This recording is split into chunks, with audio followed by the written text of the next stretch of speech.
Si rien n'est encore officiel sur la nouvelle durée des 20 mois proposée par la transition malienne qui s'était donné une période incompressible, tout délai en deçà de 2 ans constitue une reculade qui entamerait la confiance d'une bonne partie des Maliens aux autorités.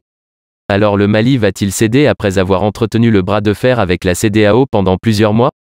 En marge du sommet des chefs d'État sur la sécheresse et la gestion durable des terres à l'occasion de la COP15 dont les travaux ont été ouverts ce lundi 9 mai à Abidjan, des responsables de l'UEMOA ont profité de l'occasion, pour se réunir à nouveau, sur le Mali disposé à renouer le dialogue sur le délai de la transition, goulot d'étranglement avec la communauté internationale.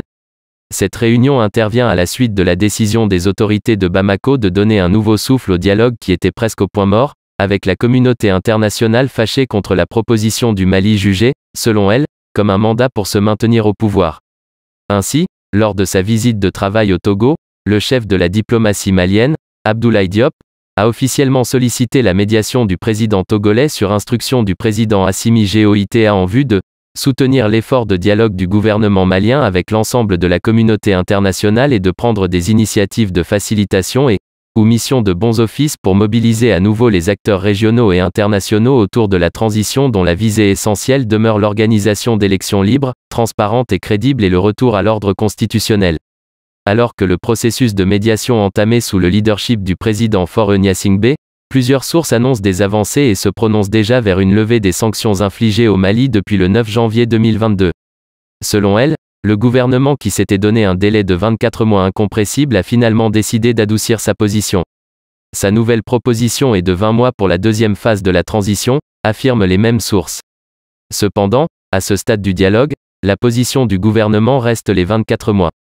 Pour l'instant, on s'en tient à la décision du gouvernement lue par le porte-parole du gouvernement, il y a quelques semaines et les propos du Premier ministre tenus devant le Conseil national de transition, nous indique une source du gouvernement. Par ailleurs, si rien n'est encore officiel sur la nouvelle proposition du gouvernement, mais toute décision fléchissant la position des autorités de la transition serait une reculade et un abandon en plein vol d'une partie du peuple malien. Elle aurait aussi pour conséquence d'entacher la confiance de ceux qui pensent que le Mali pourrait réussir sans les organisations sous-régionales.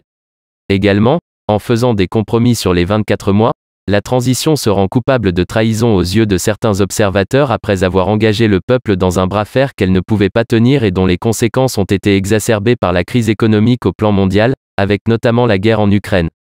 Et d'ailleurs, c'est inédit qu'un pays soit sous embargo pour faute de consensus et d'accord entre les autorités nationales et les responsables de la CEDEAO et de l'UEMOA. Toutefois, un observateur politique estime que les autorités de la transition en sollicitation, une médiation en vue de remobiliser la communauté internationale pourrait accepter de faire de concessions sur les 2 ans de la transition. Lors du passage du Premier ministre, Choguel Kokal à MAIGA, il a déjà laissé ouverte cette fenêtre en affirmant que la dernière décision sur la durée de la transition revient à Assimi Goïta, a déclaré notre interlocuteur. Alors il n'est pas exclu que le Mali cède.